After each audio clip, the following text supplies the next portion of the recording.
উজ্জ্বল দা, বলছিলাম কয়েকটা ছবি তুলে দিই তোর তোমাদের ছবি। হ্যাঁ, ইনস্টাতে আপলোড করবো ওগুলো। ইনস্টাতে আসি। স্ট্রেঞ্জার, তুমি কি Stranger portrait, হ্যাঁ। আচ্ছা, সবাই ওঠো, সমস্যা নেই, বসো এখানে। তাহলে আমি তো একটা ধামাল মডেল দেবো গো। আমার তো আচ্ছা, আচ্ছা। ছবি উঠলে একটু অন্য রূপে চলে যায়। সেই পোজ।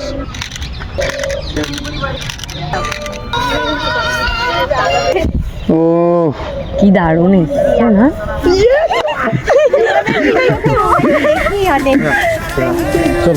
ওকে, ফটোগুলো এডিট করবো, তারপর তাহলে নাম্বারটা নাও, তার নাম্বারটা আনো। তাহলে আমাকেও পাঠিয়ে দিও। ঠিক আছে। নাম কেমন? আমার নাম মুন্না। बदतमीज दिल बदतमीज दिल बदतमीज दिल माने ना बदतमीज दिल बदतमीज दिल बदतमीज दिल माने ना ये जो हाल है सवाल है कमाल है जाने ना